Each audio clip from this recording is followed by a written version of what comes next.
That's it. I was like, here's your warlord. Yeah. So the key is definitely a very fun key for guitar players because of all those open strings. I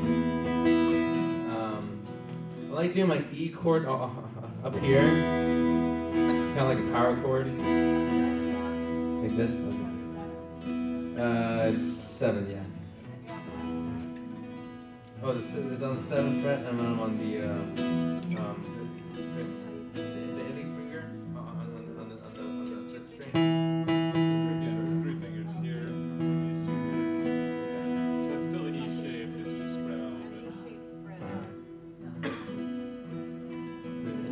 Yeah, like that, but move it up. String, 7th fret. I love that sound. Yeah, it's a great that open. Excuse me. There you go. Yeah. That's right. And what's really cool with this shape is that you can actually take your pinky off and then put your middle finger on the note right below it. It makes a major 7 voicing. Right. Yeah, you kind of like vacillate between the 2 notes.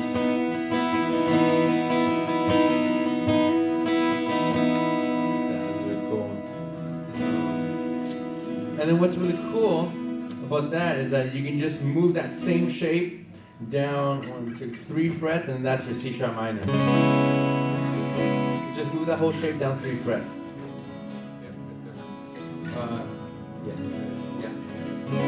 Yeah, on the 4th string, yeah. And then the cool thing about that, you move it down another 2, and that's your B.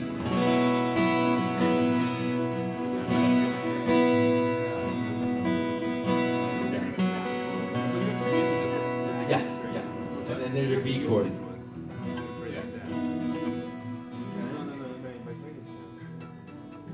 What? Muted. I just don't hit it. Yeah, you gotta mute the E. C sharp minor.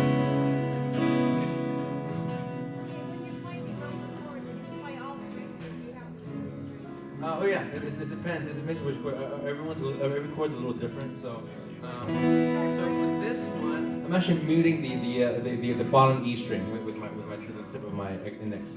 Like that. Oh, sorry. My bad. Sorry. For the E chord, I actually leave it open. Right. For the C sharp minor, I mute it, and for the B, I also mute that bottom string.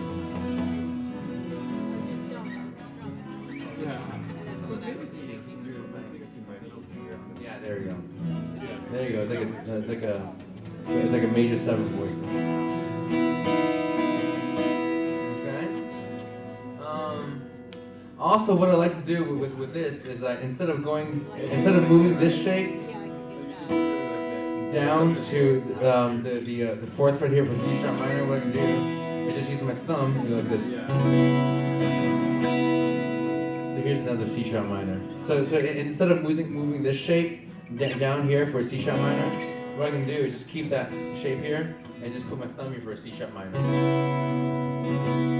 get on 7, on the fret 7, no, did you give it up? Back to that E shape. Go back to that E shape.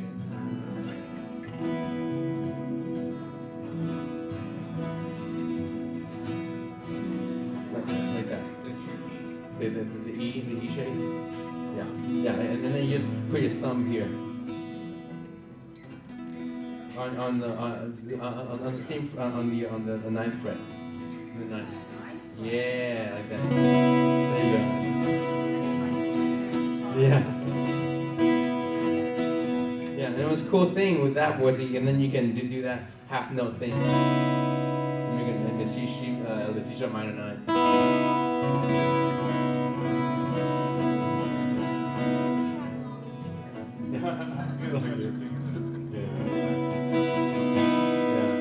Like that. And then you can also do that with and just let go of the bass note, and then just put the bass note on A. Then you have this again.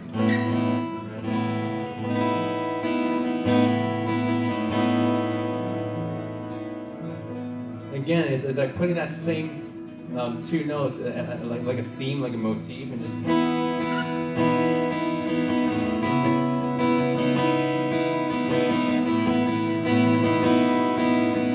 Right?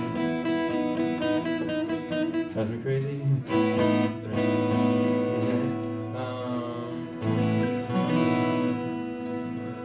Stuff like that on this one.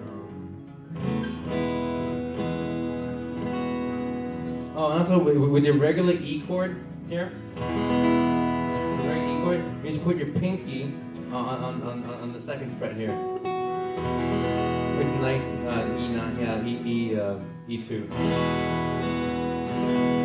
Yeah, your regular E chord, and you put your pinky here on. Yeah. And then my favorite E2 voicing with the E chord here, and then you just put your pinky right here.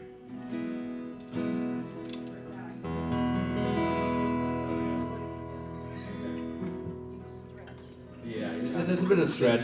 It's not super practical, like because it's a bit of a stretch. You got to kind of practice and kind of think about it. But it's really cool. It's like nice and.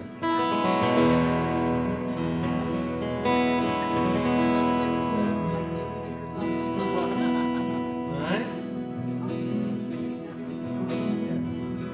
Right. You're right. It's easier. Yeah. You have to take that. Okay. Cool. Awesome. Let's move on to D. So I have one question. Yes. E2. Is that the only way you can play E2 up here? Is just to add? No, you can actually like just that last one I was showing you, like that. That's an E2 as well.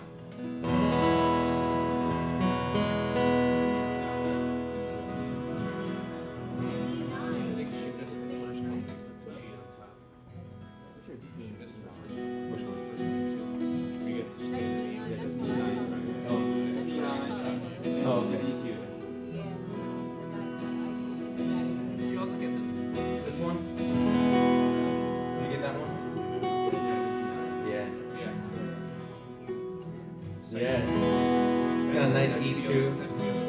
Yeah, okay. Awesome, let's move on to a D, the key of D.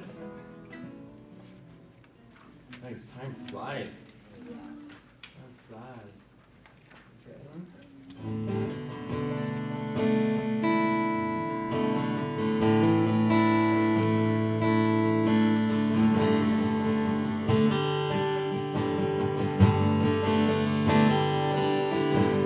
Okay.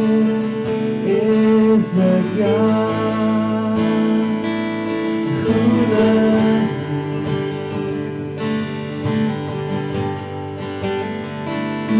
who wraps me in His arms,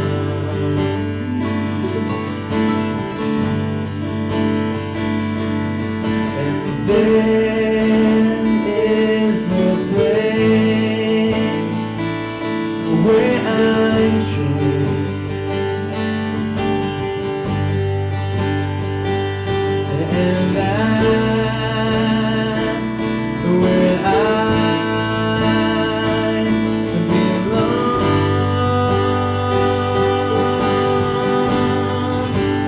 Take me to that place, Lord, to that secret place where I can be with you.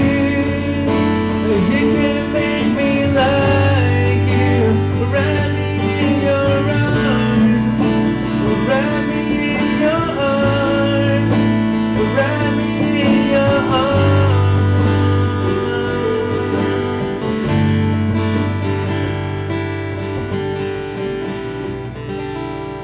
Awesome. So that key of D, right? There are a lot of overlaps also in the key of A, right? You got the A chord, you got the D, F sharp minor. There's also some overlap from G as well, because you have the G chord, you have the D over F sharp as well. And basically, 1, D, 2, E minor, 3, F sharp minor, G, 5 A, 6 B minor, 5 over 7, A over C sharp, D, right? Oh yeah, that B minor. I really love this B minor. Okay, it's like a D2 chord, but then you just put the bass on the B.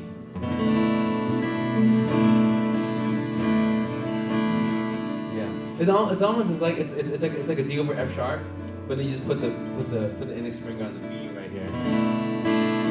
Right. I really like this because it's a nice minor 7 voicing, and also it's not a bar chord. It's kind of a lot more friendlier. Okay. Yeah. I like that. It's friendly. Yeah. Friendlier on my hands. Yeah, so again, you have your G chord there, so you can do all that, major 7, G2, all that stuff again, and it's the same spot. The A. I really like to put the A right here. Like that. Right here. Oh, it's just like the A minor shape, but you just put it on this fret. Right, and you just move it up 2 frets, and then you lift up this.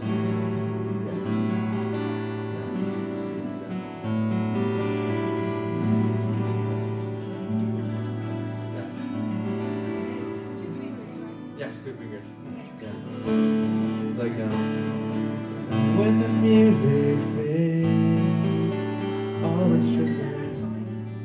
This chord is an A6 plus. There's also 7, so it's like an A13 chord. Yeah, right. Yeah, 6 to 13. Yeah, 13. It's an A13. Yeah, augmented red, blue, purple. Right. One nice thing you may want to point out, especially with your G major 7, is how that gives you vocally some other harmonies for them to work off of. Go ahead. So you have to talk, Mike. Oh, okay. Just you may want to point out how for vocally you're doing some of these accented chords instead of a straight G. Oh, there's more harmony. How Yeah. some harmonies for them. Yeah. So when we add these tensions in these chords, right? Add these like different notes like this or that, right? Sometimes it kind of helps the singers to kind of like hear those, and then they'll sing it in a harmony, right? So instead of they go a little more jazzy, right? Right?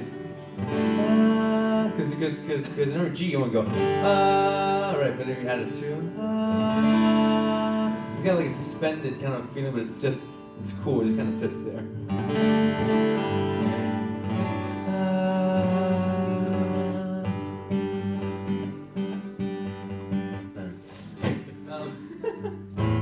Okay, let's see what else. Oh, cool. And another thing, a B minor, right? If you do a regular B minor, what should we call it? Just give me a second. A B minor bar chord here. You can actually lift up the bottom, and it's like an open chord. It's like an open B minor chord.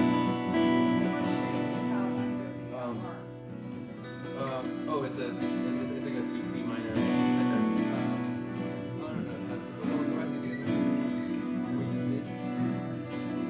Yeah, it's a B minor. With these fingers instead.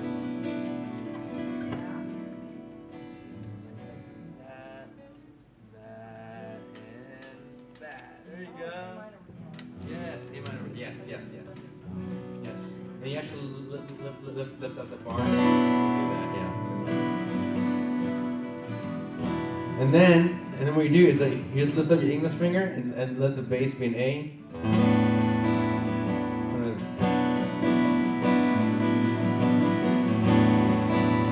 It's kind of cool, you know.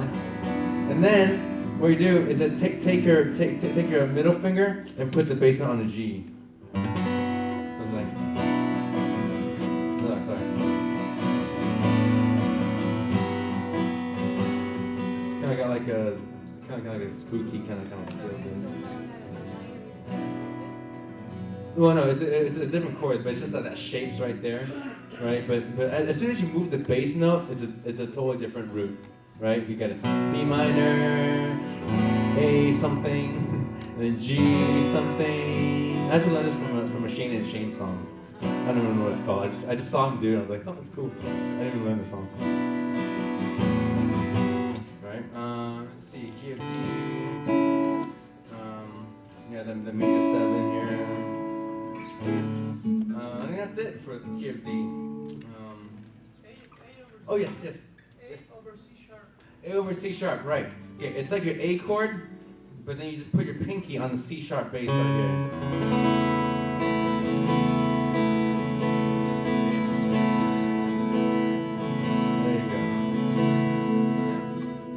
And if you move that whole shape up a whole step, that should be over D sharp. And in the key of E, goes the same thing. Yeah, here I'm to worship. Here I'm to worship, here I am to bow down. Here I am to say that you're my God, right? Here I am to worship, here I am to bow down. This is like the 5 over 7, the A over C sharp is the 5 over 7 chord.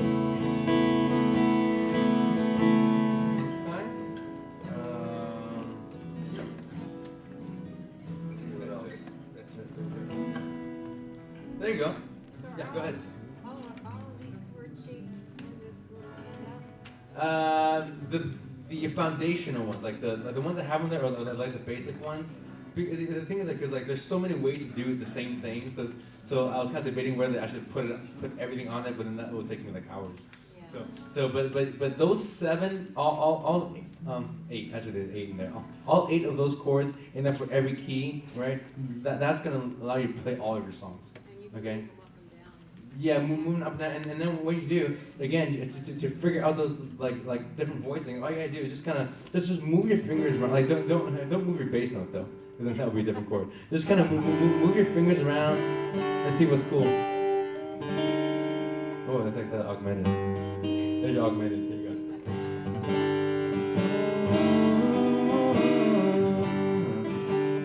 Right, you know, something like that. So. Yeah, a lot of times when you guys do your hammer-ons, right? If you just let it go and don't hammer on, that just might be a voicing right there. If you go, right? We just go.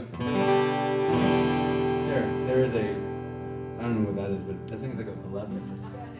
Yeah, sometimes it sounds cool, right? Right? I mean, if you just play it just like that, it sounds weird because it's not in context. But once you go.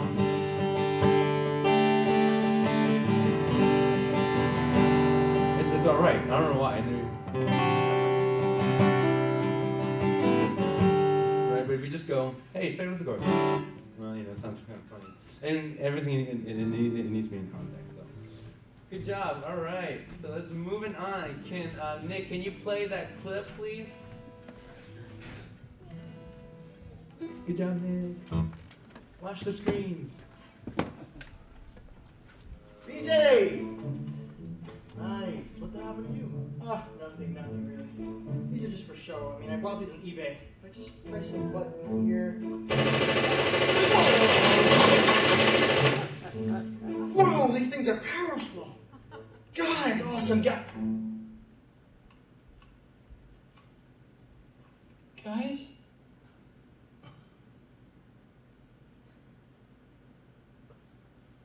Oops. This is kind of awkward.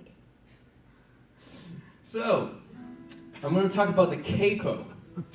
Because, yeah, excuse me for the clip. I couldn't find another clip that would kind of illustrate the same point. But a lot of people think of the capo as a crutch, right? There's all you guitar players, you guys can't play in flat keys. That's why you guys use a capo or whatever. But actually, if you know how to use it, it can be a powerful tool, even a deadly weapon.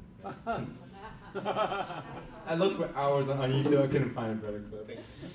So the uses of capo. Okay. First thing first is because just like we just went through all those keys, C, A, G, E, D. You notice that every key has certain characteristics, right? has certain voicings that you can do and certain voices you can't do. You have to actually do it in another key to kind of play in a different key to have those kind of voices. Just like E when we did this, right? You don't have that in G.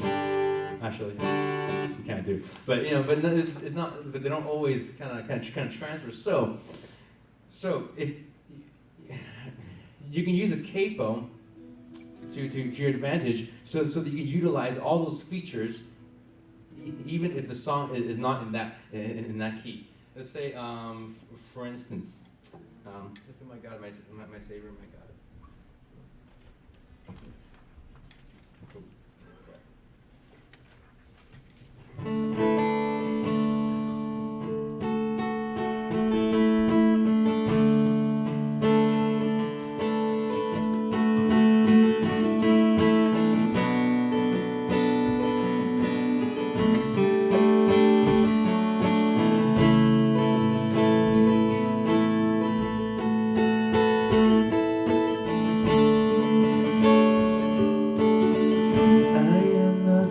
To understand what God is will, what God is plan. I only know at His right hand stands one who is my Savior. I take Him at His word indeed. Christ died to save me, this I read. And in my heart I find a need of Him to be my Savior, that He would leave His place on high and come for sinful men to die. You counted strange, so once did I. Before I knew my Savior, my Savior loves, my Savior lives, my Savior's always there for me. My God, He was, my God, He is, my God, He's always gonna be. My Savior loves, my Savior lives, my Savior's always there for me. My God, He was, my God, He is, my God, He's always gonna be. Yes, living, dying, let me bring my strength, my solace from the spring, and He who lives to be my King. Awesome, good job. So you see, this song is in the key of D. Right? Do I know how to play in the key of D? Yeah, I do. And let me see. But there's some things in the key of D, the chord shapes that you can't do, that the writer of the song wanted to do, but wasn't in those shapes. And so what he did was he capoed it on the 7th fret, and then played it in G, so you can get these like high notes.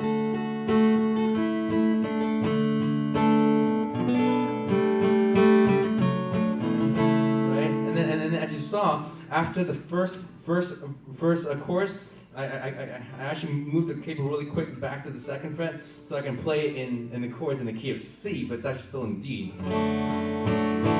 Right? My God is always gonna be. Yes, living, dying, let me breathe. Right? Because now, the 2nd verse, I want it to be deeper, and so I moved it back. So the voicing's down here, and I can do like right this, which I didn't have in the other key. So that's one of the useful ways that a capo can be used. And another thing it does it also helps to create space, right? So can you play Mighty to Save? In the key of A? Just play the regular open chords. Just do the intro. D, A. Yeah, Mark, play the chorus for me. Oh, yeah. okay, sorry. Yeah. Go ahead. 2, 3, and... Okay. So Mark's playing right now, just like with that intro. Yeah. And what I'm gonna do is that I'm gonna click my capo on the 2nd fret right here. And I'm gonna play in the key of G. Okay. You see, we're occupying different spaces right now. We're strumming the same exact rhythm, right? Keep going, keep going, keep going. But if I play with them, then all of a sudden it's crowded, right? Because I'm playing in the same frequencies, right? So you want to, oh, keep going, keep going. Don't stop. It sounds so good, don't stop. Right? Now on the 7th fret, playing in the key of D.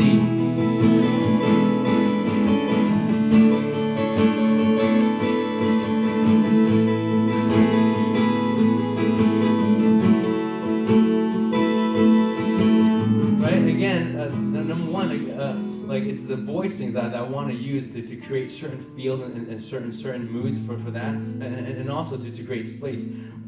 If we had a 3rd guitar, well, we have a lot of guitars, so so we keep going up. We can have like 4 or 5 guitar players strumming the same rhythm, but we have like different sounds and different, and we all have our space, and we'd be happy. No one knows stuff anymore. But not just because of that, but also it's gonna sound a lot better, right? So, let's see, we're out of time here, so let's move on. Have you guys ever seen a cut capo before? Okay? What it does is that it capos the 5th, 4th, and 3rd, 3rd, 4th, and 5th strings, right?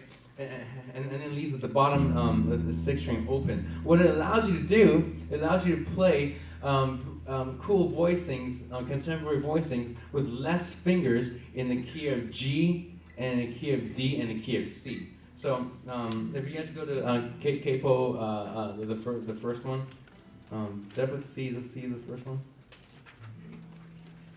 D? Oh, G. Yeah, G. Yeah. So normally I'll play the G like this, right? But now I can just use one finger, right, and just play the bass note.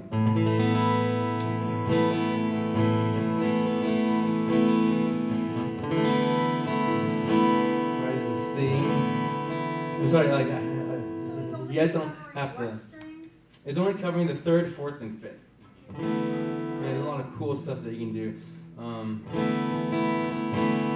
and then here's your E minor.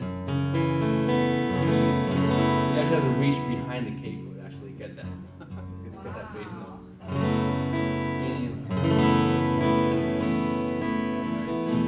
Right. So I can play like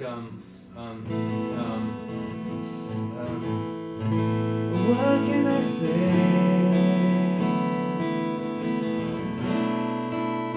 What can I do?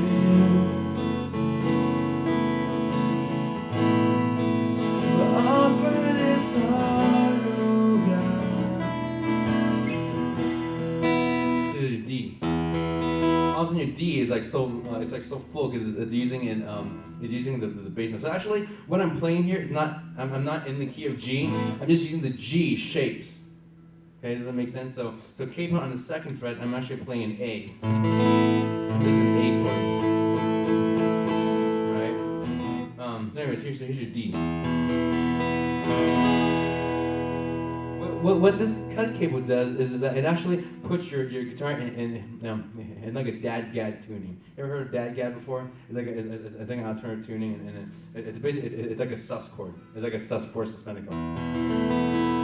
Right, if you play it open, right? And I don't know how. I have no idea how they come up with these these tunings and voicings, but somehow it just works great. Your D.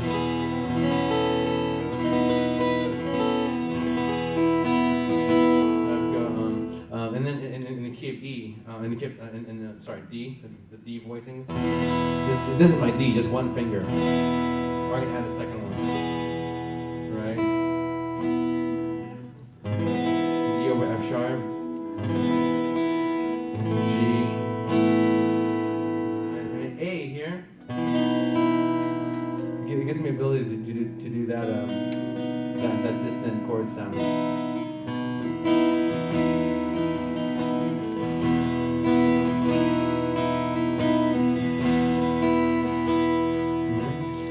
can only imagine what it would be like when I walk by your side. I can only imagine what my eyes will see when your face is before me. I can only imagine. I can only imagine.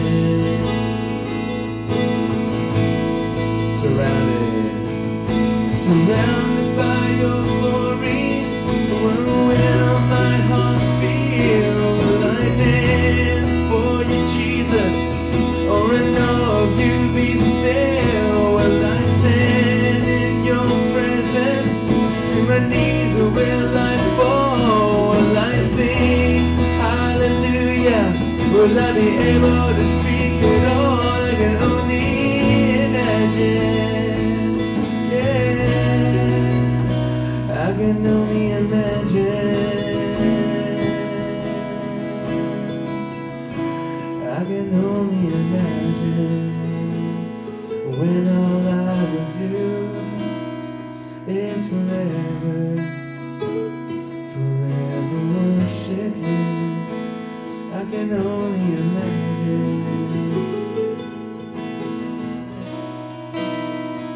I can only imagine.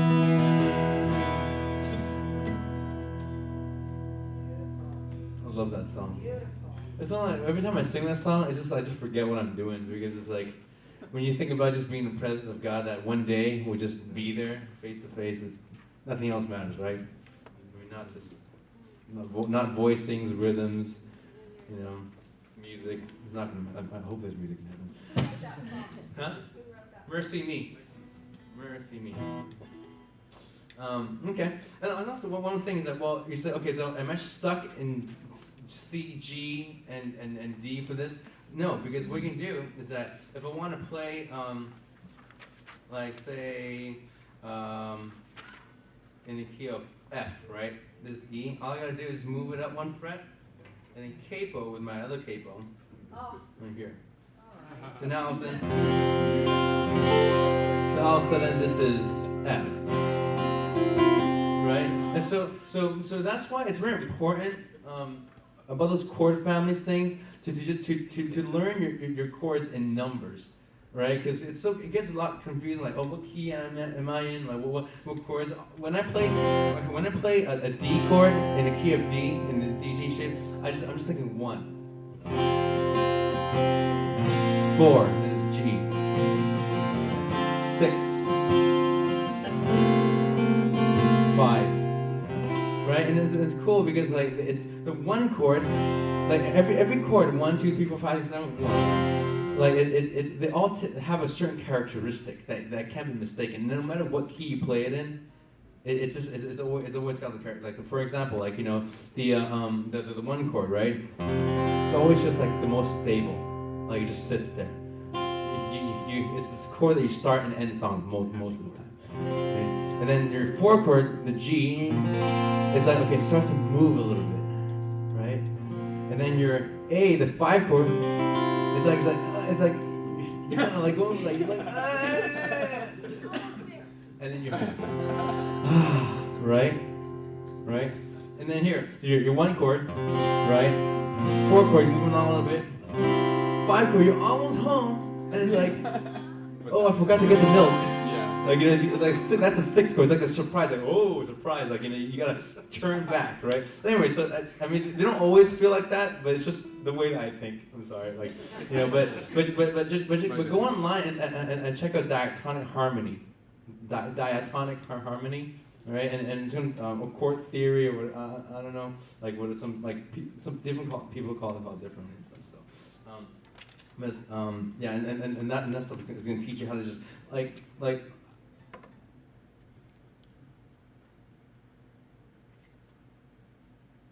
when I learn to recognize those sounds, I can learn how to play songs that I've never learned before, even from the songs I've heard a long time ago. Just because like I know like how each certain one of those chords feel. don't ask me why. It just, just you can go learn the diatonic harmonies. It's really useful. Okay. Okay. Capos. Just some stuff about playing in a group. I'm just gonna go just really fast here. We're running out of time. But stuff about playing in a group is that you want to play stuff that complements each other, right? You want to go for diversity, but not division, right? You want to be different, be unique, but you don't want to be so unique that it doesn't fit with everybody else. Okay?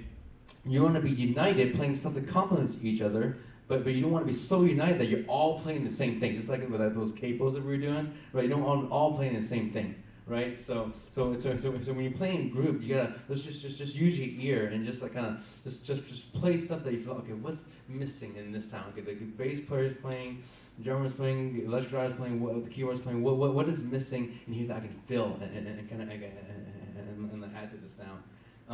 They say that the bass drum, the kick drum is like married with the bass, right? The guitar is kind of like, I won't say it's married because it's so committed, it freaks me out. But like the acoustic guitar, it's like the acoustic guitar is paired with the hi-hat a lot of times. It's like they're dating. You're not married. Okay. If the hi-hat's going like.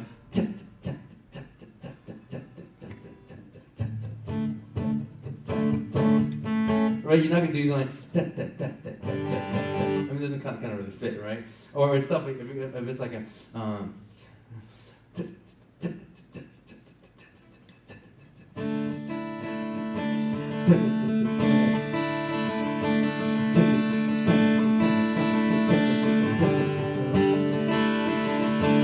So if you're ever kind of like playing in a group and you're kind of lost, oh shoot, what would I play next? I mean, I want to play like what kind of a groove or what kind of like a rhythm play. Just kind of take a listen to the hi-hat, and that'll give you like a good idea and stuff. One thing is that it's very tempting as a acoustic guitar player to play a lot in fast songs. And we go, greatest day in history, the gentleness beaten, you have rescued me. Now, if you're playing it yourself, that might be cool. But if you're playing with like a drummer and a bass player that's going, greatest day in history, and then the keyboard plays probably like, da, da, da, da, da, whatever, and then like the electric guitar playing, right? What you can do, especially if you're like a worship leader, greatest day in history. Okay, can you have to play a group? Like a yeah. Greatest day in history. Death is beaten, you have rescued me. Sing it out, Jesus is alive. Hello everybody. Like you need to do stuff like that.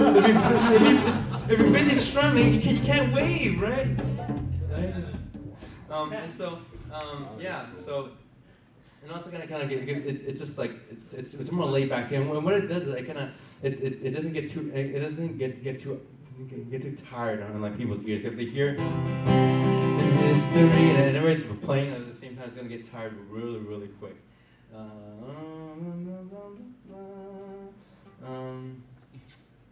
Okay. And that's where your additional voicings of the chords that you were showing earlier.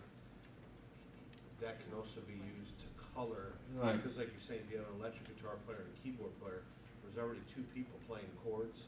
Now you're a third person playing chords. So you can accent with some of those color chords he was showing earlier. Right. To just give it a whole different flavor and harmonize within the band side. Right. I'm going to go on to stuff about just like playing by yourself.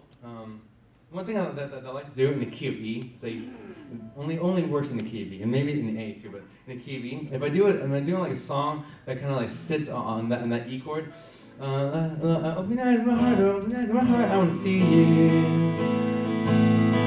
I want to see you. Open the eyes. Like I'm using these octaves a lot. It's traditionally used like in a lot of punk music, like in. They play a little bit, but like you can use these octaves and play it over the E bass note.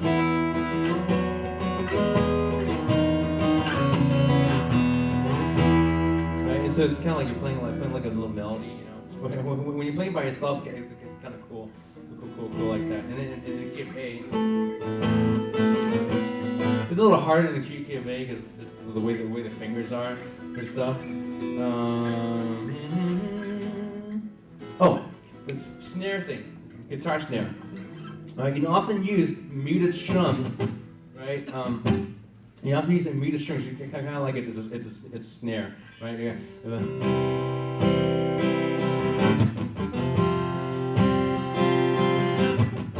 Okay, you don't want to do that for the whole song, but say in some sections there's like a turnaround.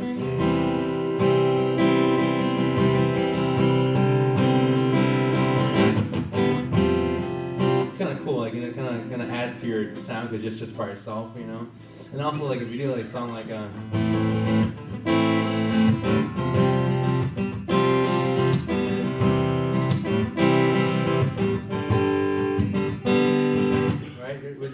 you do that with muting your strings with the side of your palm, like that. Right? And you put those on beats that the snare drum normally goes.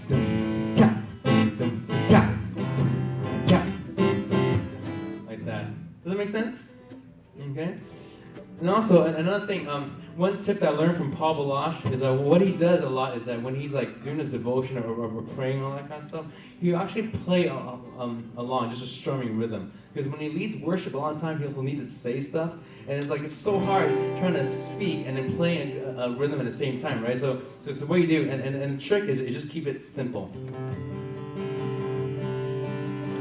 Lord, we come before you right now. God, we just ask your blessing upon this service. May you, God, just take care of all of our distractions. Take care of all of our worries and concerns, Lord. And Father, may we just meet with you face to face today, right? And just kind of practice it when you're praying in your room. And so when you're on stage and you're leading worship, it's going to come a lot more natural. And about that, what I do is I usually do like a 16 note kind of strum, like that. Because you know why? It's because it's really constant, and so it's less brain work for my brain, right? If I do, it's more rhythm from my finger. If I just go, I'm just going down, up, down, up, down, up. And as you get better, you're going to be able to get more fancy. And usually with the chords, what I do, I usually just pick one or two chords.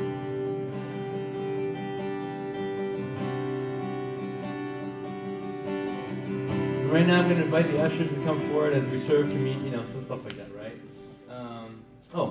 Also, when you're playing behind a speaker, you want to play as if the speaker is the lead singer, right? So you want to do some mood stuff. It's like you want to like do fills in between the speaker's holes, right? So they say, what do they say? And then one day God came down and He spoke to me, right? And holes, but we're not gonna do it like right until like, you know. And so begot so and begot so and so. Like you don't want to like do a lot of busy stuff when it's speaking. So you want to just keep it really light, steady. And then when He touched me, I just cried. Like it's just like you know. And one day I fell, you know, whatever. Right? Right. Yeah. You know what's important too. Like a lot of times when the pastor comes up to pray or whatever, I tell the guy, can I get some of his mic in the morning? Because there have been many times where I couldn't hear them, and they're like, and now the worship leader is gonna sing a song. I'm just keeping on playing. I can't hear it. And he's like, and now the worship leader is gonna sing a song. Okay.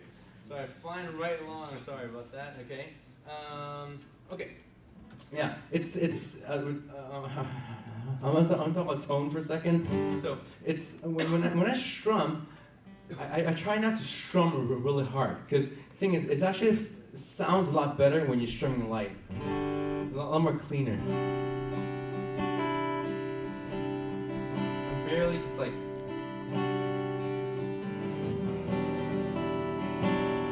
Right, and even if you're strumming fast.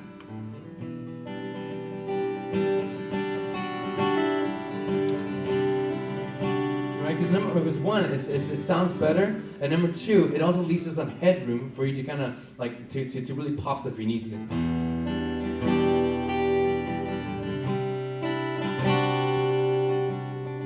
But if you do, like everything sounds the same, and your ears are gonna be really tired. Now, and what you also don't want to do is that if you play hard, if you play too hard, it just sounds clanky, right? And what's going to happen is that it's just not clean sounding. About strumming, right? I like to split my strings into bottoms, middles, and top. Okay. What it means is that when you strum, right? Like it doesn't sound that great when you strum all the strings all the time. Right, it's just one dimension, just kind of flat, right? It's like a keyboard player if they're just doing that all the time with both hands throughout the whole range, down, like that, right? But if you split it into top, middle, and bottom, check this out. Bottoms, middles, tops. You see, like it's almost like my strumming is third dimensional. There's like 3 different sounds I can get from one chord, right? And you're gonna use that.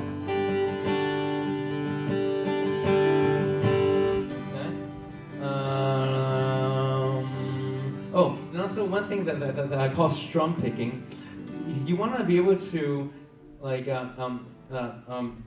eventually strum, but only strum individual strings. That will help you. Because how's it say? Okay, because I can do this. I do that and try to pick every string, but if I kind of pick it like I strum it.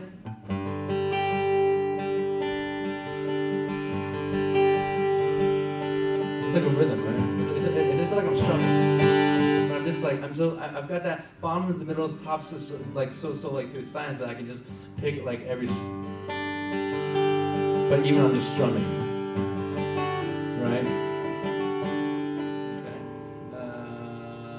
Okay, let's move on. Sorry, I'm just doing like a drive-by or the rest of the thing. Oh, little tip, right?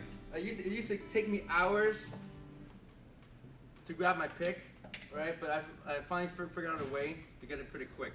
Okay. So what you want to do?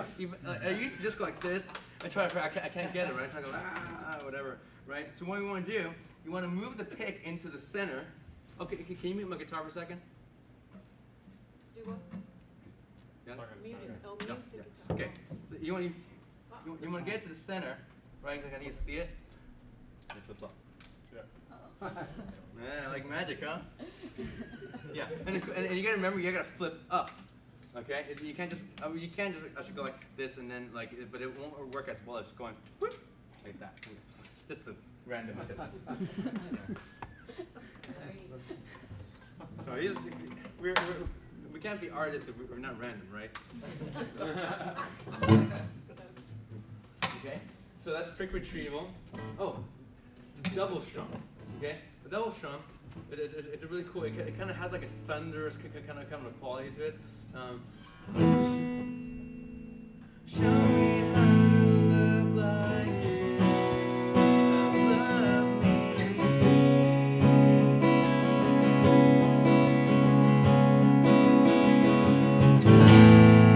Like it has like it's almost like also just a thunderous game, right? And it doesn't have to be like a fast one. It can be just like.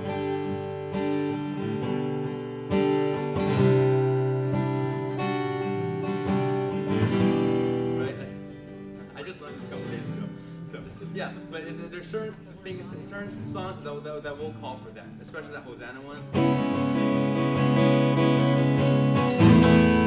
You know, we get it down. Okay, and also what I also can call it, I call it the Zorro strum, because it sounds like someone's getting mugged and all of a sudden.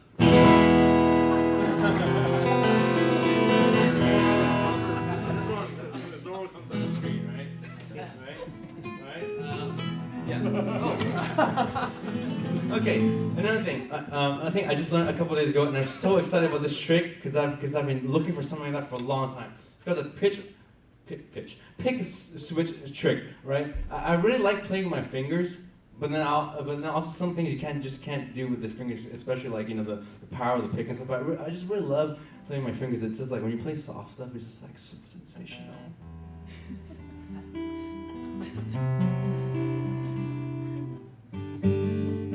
You do stuff like that, it's really cool, right?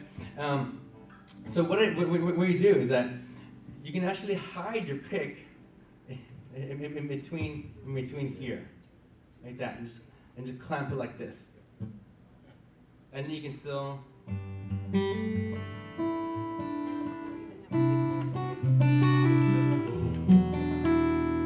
then the strum again,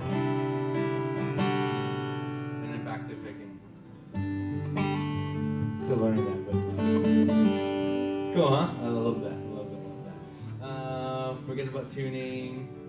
Forget about harmonics. Cool. Let's move on. Let's go to the tools of the trade. Okay, we're really excited about this. Just like we said earlier, like the cable is a tool that I really like to use because it's so cool. Let's see. For the onboard tuner. Yeah, if you're shopping for a guitar, try to get a guitar that has an onboard tuner because it saves you a cable and also an extra thing to carry. Okay, and what's really cool is that when I need a tune, it just moves my guitar. Right, so it's just so convenient. I just love this onboard tuner. Can you get an aftermarket? What? Yes, you can do that. Yeah, it will usually come with like a pickup system. Yeah, you go get like a pickup, the Fishman pickup install, something like that. Strings, all right? String is a huge tool because a not so good guitar with new strings will always sound better than a better guitar with old strings. Ideally, if I had the moolah, the dough, right? I'd like to change my strings once a week. Right? Because after 1 week, it starts to fade, and in 2 weeks you're done with your string. It's gonna sound dull and stuff. So and it's not that expensive. You can get a pack of 5 string sets for like $30. It'll last you a while. And also try not to change one string. If one string breaks, change the whole thing because it's gonna feel different. It's gonna feel fun. It's gonna feel like an old string. That's smooth, right? And it's gonna sound totally different too because a new string is brighter and it's more projected. So I have a question about strings then, because if you're buying expensive strings, buy cheap ones. then you Yeah, you know they have those Electro strings, and they still last a long time. And, it's kind of debatable. I always feel like they feel funny on my fingers, and they're so expensive. So I'd rather get cheaper strings and just change them more often. And there's also science to like changing strings too. Like I got different raps. I finally got down to science. But I'll share that with you privately if you want. Musician's friend on my acoustic, I used the musician's friend strings, and you can get like packs of 10 for like $20. Hey, there you go. Change a string every day. Yeah, I mean they're very inexpensive. Yeah, I love them. Some studio players, they say they change the strings a couple times in the session. Hey man. You have a same gauge all the time or different gauge? Light, I just use lights. I have wimpy hands. He uses mediums, right? Actually, I'm kind of a freak of nature. I use an extra heavy pick. What are you use lights? I use medium. Light strings and medium. Yeah, like a 9 medium. Or a 10. I use 13s on them, but that's just my personal preference. I just like a rounder sound. I mean, like he's talking about the tone. Actually, this is his old guitar, and it'll give it a little rounder sound on the bottom end. So, but that's just my preference. So. No, that's good. Now, and again with strings, string winders, really useful tool. Okay, it's gonna help you change a lot quicker. I like this Planet Waves one. I promise I'm not endorsed, so I don't work for them. The Planet Waves make great accessories. I love Planet Waves. Has one with a cutter as well, so you don't have to go look for one or use your nail clipper. I've used scissors before. Okay, my teacher used to be able to do it with his hands. He bends them and then he's able to like yank, and then also just comes off just like real good. I don't know why. One of my new favorite tools. Oh yeah, yeah. The peg winder. It saves you a huge amount of time, and it's so cheap. It's like I think it's like $17. It's just not. I mean, it's not as commercial grade or whatever. It just and it takes batteries. Now, if you have this, does it mean you want to throw away this? No, have both because you still need to cut the strings. And if you don't have, and you run out of batteries and you're in a bind, you still be manual. Okay. How about changing strings and trying to keep your guitar in tune if you've got new strings all the time? Yeah. So what you do is that it's, after go. You tune them up Yeah. first, right? Yeah, so you tune them up, and then they'll start to fade, right? I mean, sort of fade, sort of detune. And what you do is that you want to put your finger kind of like here, or so, and then start like pulling on them, just slightly. That will stretch your string, and then you have to retune, stretch it again, retune, stretch it again. After a few times, it should be a lot more consistent. Okay. Some people say that after you stretch your strings, though, it loses some of its like its newness, the bright. I don't know if it doesn't make a difference or whatever, you know, but that's you.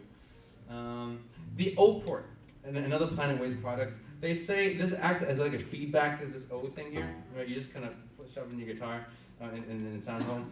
Supposedly it makes your guitar a little louder.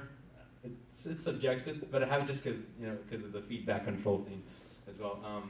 So that's the O port.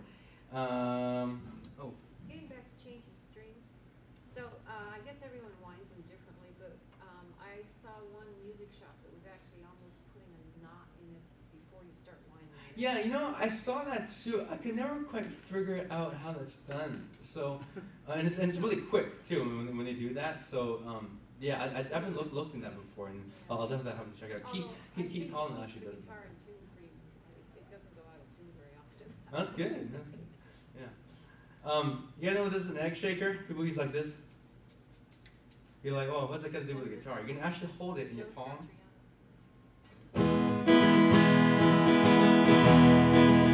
So if you're like in like a campfire, like going camping, Girl Scout, Boy Scout, that's useful too. They make a pick that's attached to an egg. They do? That's awesome. I should have this one on the list. Super glue it. Yeah. Okay, and then the last thing. I consider this a tool because it really helps. But guitar setups are so important.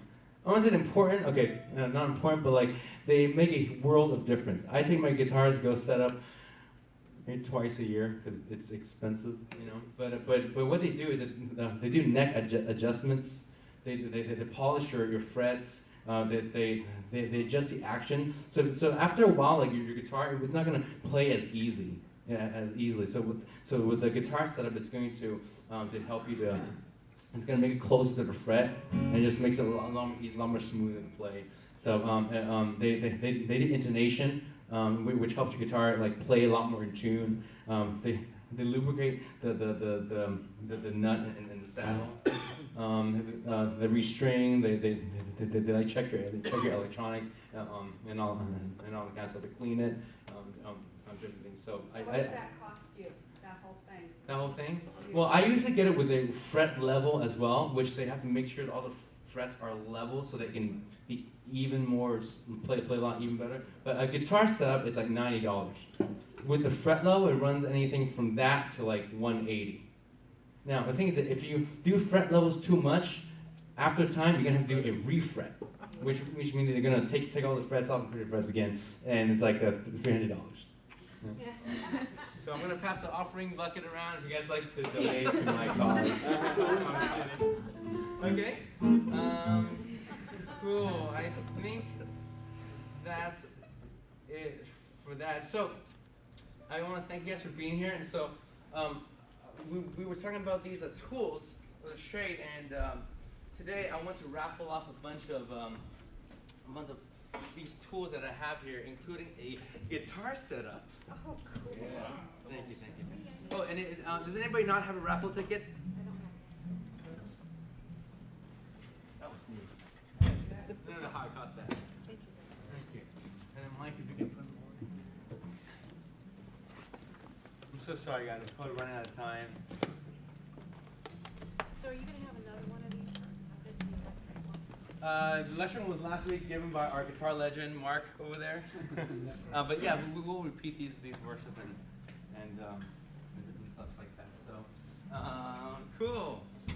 first of all, I want to raffle off some strings. Okay. And who is 342759? Yeah? All right. Get up for Bill.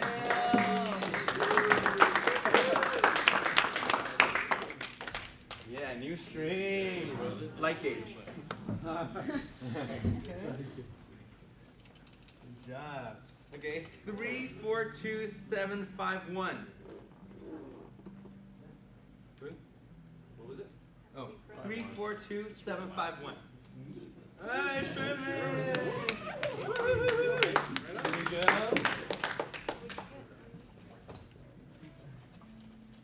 More set of strings. Okay. 342749. All right. What's your name, brother? Brandon. God bless you. All right. Moving right along. I'm going to raffle off this string winder and cutter. 342750. Yeah, Franco. All right. Do you have a guitar? Do you play guitar? Yeah. Awesome. Oh no, I'm sorry. I knew that came out wrong. He's a drummer. I didn't know he played guitar. I thought he was here to support because he's so supportive. That was a good one. Okay. Now next, I'm going to raffle off a set of capos, a regular capo and a cut capo. I really need to. All right. 342748. Oh, yeah. All right. Yeah.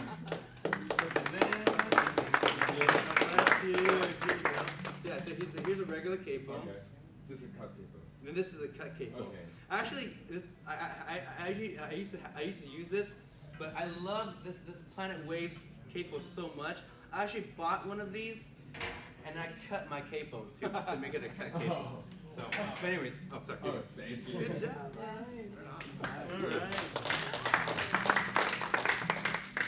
All right. Okay, I'm gonna wrap up the shaker. 342747. All right, man. Right on, baby. Use it strong. Right, you can use it strong. All right. And then I'm going to raffle off a free 30-minute private lesson with me. I conduct those off my my home in South San Jose. So we'll definitely connect with that. And you know, if you don't want to take guitar lesson, I also teach voice or teach piano, keyboard, and kind of like in the same philosophy too. I don't teach like classical. I teach like worship piano with chords and kind of stuff. So but it's a 30-minute private lesson. Or maybe if you just want to take me out to dinner for 30 minutes, I'll so whatever it is, just 30 minutes of my time. Right? Yeah, that's right. Good. Yeah. Or if you want, like some people they really like to talk, so I'll sit there and listen to you talk. Okay, 342763. Woo! All right. All the way from Hayward. Who's from Hayward? No, I'm not from Hayward, Okay. but I go to a church. I'm from South San Jose, so. it Awesome, only we'll be connect 5 with you. minutes I'll away. connect. Great, because I want piano lessons. Awesome. Yay. Okay, last but not least, the grand prize, the guitar setup. I don't have cues actually on my desk. Okay, a $90 value. It's at Keith Holland's Guitar Hospital. Let me tell you guys, Keith Holland in that place, it's superb. You know, some places you walk into, it's like all you see is nostrils because they're so like stuck up, like, you know. But Keith Holland and his staff there, they are great. They always take time to like, educate you about like about your guitar, and they never come across like, well, you know, this is what I know and you know whatever. So they're great. They always go the extra mile, and I totally recommend them. And he has graciously donated his services to us. And the winner is 342754. Oh. Anthony? All right.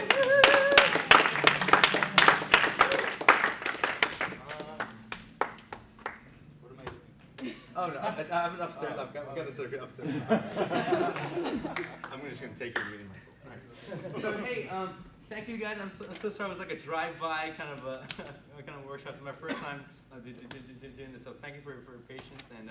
Great job. You did